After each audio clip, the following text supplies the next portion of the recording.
উভয় ভাইয়ের সুযোগ্য সন্তান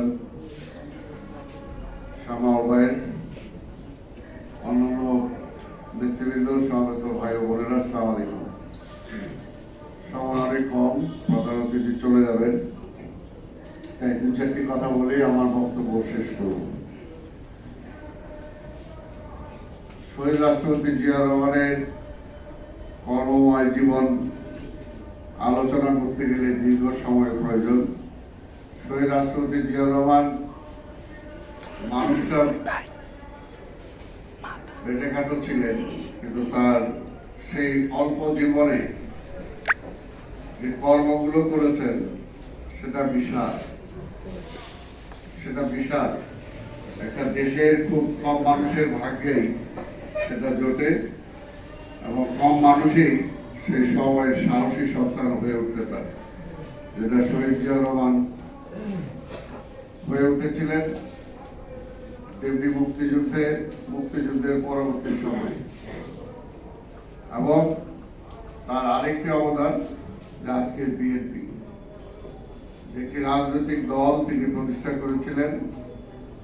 তার শাহাদাত বরণের পরেও অনেকেই ভেবেছিলেন সেই দলটা হারিয়ে যাবে, কিন্তু হারিয়ে তো যাই নাই, বরঞ্চ বলা চলে যে বেগম খালেদা জিয়ার হাত ধরে, বর্তমানে আমাদের নেতা তারেক রহমানের হাত ধরে আজকে বাংলাদেশে একটি সর্ববৃহৎ রাজনৈতিক দলে রূপান্তরিত হয়েছে।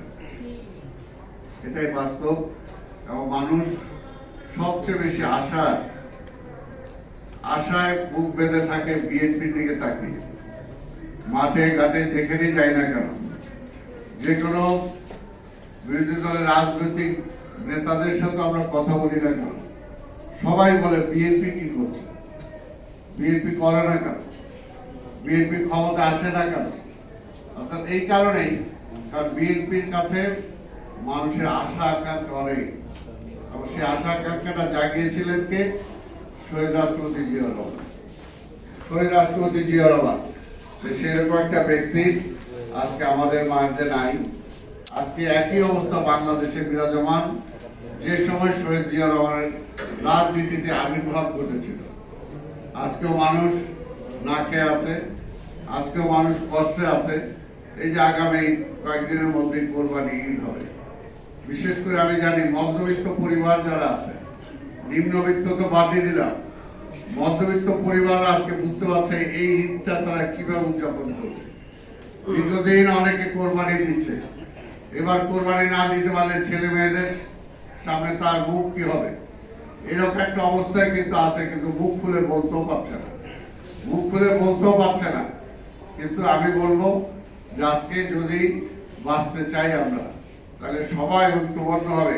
বিএনপির প্রতি যেরকম বিএনপির থেকে আমরা আশা করি, ঠিক তেমনি হবে আজকে দেশটাকে রক্ষা করার জন্য বিএনপির ডাকে সবাইকে